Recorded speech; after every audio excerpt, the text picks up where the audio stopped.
Les gars, j'espère que c'est une blague. J'espère que c'est une blague ce qui vient de se passer là aujourd'hui. Aujourd'hui, on a assisté à une équipe de France tout simplement pitoyable aujourd'hui. Parce que oui, l'équipe de France s'incline sur le score de 2-0 face à la Croatie. Alors certes, le match il se jouait à l'extérieur. Alors certes, j'ai bel et bien dit que les matchs de trêve m'intéressaient pas énormément. Mais les gars, par pitié. Mais c'est quoi cette bouse? Et à commencer par Didier Deschamps, par pitié. Didier Deschamps, merci pour tout ce que tu as fait en équipe de France. Merci pour absolument tout. Tu nous as permis de gagner une Coupe du Monde, finale de Coupe du Monde. À l'Euro, j'avoue que tu n'as rien fait en Euro, à part une finale d'Euro, il n'y a pas de souci. Mais tu es une légende de l'équipe de France. Tu es le meilleur entraîneur de l'histoire de l'équipe de France. Sans aucun doute, il n'y a pas de souci. Mais par pitié, après la Coupe du Monde, c'est trop. C'est trop, dégage là maintenant, ça suffit. Il y a un moment donné où il y a trop de politesse. Depuis le début, je suis poli avec lui.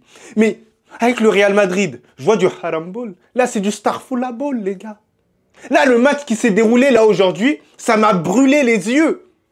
C'est une dinguerie. On a joué comme une D2, comme Créteil, comme Ludogorets. C'était nul. Pitoyable. Les choix de Didier Deschamps, le milieu de terrain, j'ai absolument rien compris. Donc les gars, avant de commencer la vidéo, n'hésitez pas à vous abonner, à partager la chaîne, mais aussi à activer la cloche, ça me donnera énormément de ce fort. Donc, l'équipe de France, c'était le match aller de la Ligue des Nations. Ligue des Nations que je n'ai complètement rien à cirer, il n'y a pas de souci. Mais j'ai envie de voir quand même les automatismes que chaque joueur auront. Il y a des joueurs qui ont été sélectionnés, comme Désiré Doué, comme Koné, que je voulais voir quand même titulaire. Mais Didier Deschamps a décidé de concocter un milieu de terrain assez étrange là aujourd'hui. Un milieu de terrain composé de Aurélien Tchouaméni, ça ne bouge pas. C'est un milieu de terrain quand même du Real Madrid et il revient bien avec le Real Madrid. C'est tout à fait logique qu'il soit titulaire. Il n'y a pas de souci sur cet aspect-là. Mais moi, juste devant, j'ai absolument pas compris. Didier Deschamps s'est dit, tiens, je veux changer un tout petit peu, je veux mettre Guendouzi et je veux mettre Rabiot. Pour faire un tout petit peu plus beau, un peu... Non! Il y a des joueurs quand même qui sont sur le banc.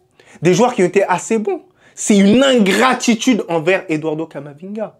Le dernier rassemblement, tout le monde était unanime sur une chose. Les autres n'étaient pas bons. Mais Eduardo Camavinga a été un leader au milieu de terrain de l'équipe de France. Et j'ai l'impression que Didier Deschamps, il oublie en fait. Il oublie ce qui s'est passé auparavant. Donc c'est quoi ces choix de merde? Et par la suite, dans ce match-là, alors certes, je ne vous cache pas que Ibrahima Konaté, il met la main sur une perte de balle de William Saliba. D'ailleurs, William Saliba, au niveau des relances, franchement catastrophique dans ce match-là. D'ailleurs, l'ensemble de son match est catastrophique. L'entente entre Ibrahima Konaté et William Saliba, elle n'est pas optimale. Ça donne beaucoup plus raison à Upamecano. À pas se mentir, la complémentarité entre Ibrahima Konaté et Upamecano, elle est beaucoup meilleure que celle de Saliba. Après, faut pas trop se précipiter. Faut attendre un tout petit peu. Peut-être qu'aujourd'hui, ça n'a pas marché. Hier, ça n'a pas marché parce que oui, on a essayé de réassocier un peu les deux auparavant. Ça n'a pas marché. Donc là, on peut se poser la question. On peut se dire, est-ce que les deux, quand même, ils sont compatibles? On va attendre encore un match. Mais si ce match arrive et ils ne sont pas compatibles, c'est la merde, il n'y a pas de souci. Donc Ibrahima Konaté a fait une première mi-temps, mais catastrophique. Voilà. J'ai l'impression que depuis le match face au Paris Saint-Germain, c'est assez compliqué pour lui de le digérer. Il n'y a pas de souci. Penalty, Mike Maignan arrive à sauver. D'ailleurs, c'est impressionnant. Les 6 derniers penaltys de Mike Maignan, il en a arrêté 3. Même avec ça, l'équipe de France arrive à se mettre en difficulté. Même après ça, l'équipe de France arrive à se mettre en difficulté. Débordement de Perisic. Là, vous allez vous dire, bon, c'est anecdotique, bon, tranquille, il y a un centre. Non. Sur le débordement de Perisic, il a été fait à 2 à l'heure devant Jules Koundé. Et ça montre une indication, les gars. Jules Koundé est en train de subir une pédrie.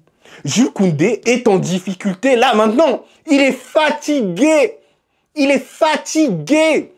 Il est fatigué, les gars. Mais vous voulez que je vous le dise en quelle langue? Didier Deschamps, il veut que je le dise en quelle langue? En béninois.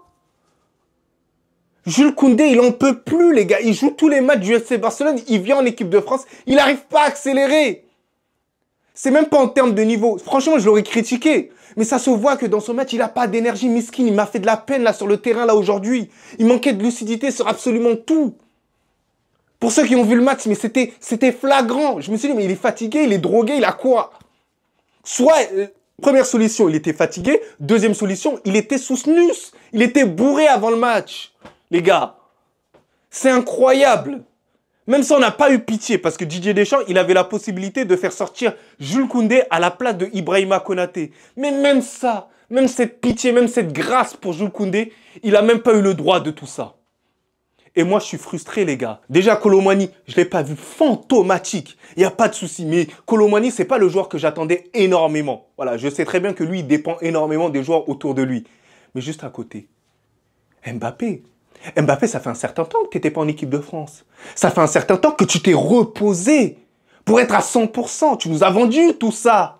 Nous, on attendait un retour électrique. Au final, rien. Rien, mauvais match, catastrophique. Très, très, très mauvais. Et de l'autre côté, Ousmane Dembélé, qui a été pour moi l'un des meilleurs. L'un des meilleurs, mais c'est pas suffisant. C'est mauvais. Et là, tu fais un constat tout clair. C'est que Didier Deschamps, c'est pas Luis Enrique. Il n'arrive pas à innover. Il est bloqué, il est arriéré. Il est mauvais, les gars. Il est mauvais, cet entraîneur. Je vous le dis, les gars, il n'a plus le niveau pour prendre cette équipe de France. Il n'a plus les codes pour pouvoir entraîner tout ça. La génération, elle a changé. Il n'arrive pas à s'adapter. Comment c'est possible de mettre sur un banc Eduardo Camavinga et Koné alors que c'est des joueurs qui doivent être associés avec Tchouaméni? Rabiot, je suis désolé, certes, il joue à l'Olympique de Marseille, mais c'est pas suffisant pour jouer des matchs de haut niveau. Il n'a pas le niveau, là. C'est une régression totale de Rabiot, faut se le dire. Là, maintenant, il faut mettre des joueurs qui jouent quand même au Real Madrid. L'un qui joue à un haut niveau à l'AS Rome. Quand même, mettez-nous des joueurs intéressants. Des joueurs qui percutent. Miskin, je l'ai vu sur le banc, Désiré Doué. Il voulait faire son entrée. Ramener cette fougue. Mais Didier Deschamps, il a réussi à nous priver de tout ça. Mais c'est une honte, les gars. C'est une honte. La Croatie qui est en régression, les gars. Tous leurs joueurs, ils sont partis petit à petit. Modric, il a 58 ans. Il arrive à faire tout le match en étant serein. Tout simplement parce que l'équipe de France n'a pas le niveau. Même en termes de jeu, il n'y a quasiment rien du tout. Le seul joueur qui a fait son match, c'est qui? C'est le gardien. C'est Mike Maignan. C'est Mike Maignan, c'est tout, parce qu'il a arrêté le penalty, il a été assez serein sur ses sorties, il a été assez rassurant, mais après le reste, nul. Nul sur ce match-là.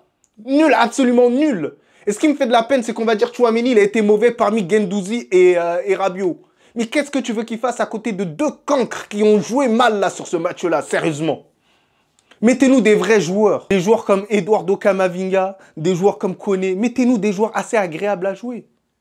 Moi, je suis inquiet parce qu'avec cette équipe de France, avec ce niveau-là, sérieusement, je vous fais le pari, sincèrement. Et après, bon, ça reste que mon avis. Si on joue comme ça, on ne va pas se qualifier pour la suite de la compétition en Coupe du Monde. Ça risque d'être catastrophique. Donc pour moi, il faut que Didier Deschamps arrive très vite en équipe de France. Parce que les gars, c'est dramatique ce qui est en train de se passer là actuellement. C'est du foutage de gueule, les gars. J'espère que vous comprenez mon agacement. Ouais, systématique, parce que oui, non, ça ne s'arrête pas qu'à l'équipe de France. Avec le Real Madrid, c'est catastrophique aussi. C'est mauvais, les gars. Je souffre systématiquement. Je suis en agonie totale. Donc là, j'espère que vous comprenez, moi, ma déception systématique. Vous goûtez que ça en équipe de France. Moi, en termes de jeu, c'est mauvais. Mais encore, le Real Madrid, on gagne. On gagne même quand on est mauvais. Mais imaginez-vous, vous perdez et vous êtes quand même mauvais. Mais les gars, voilà, souffrez là pour l'instant avec moi. Voilà, vous allez comprendre un tout petit peu. Donc les gars, n'hésitez pas à vous abonner, à partager la chaîne. Mais sinon, en vrai, ça va toi? Moi, en tout cas, bien, alhamdoulilah.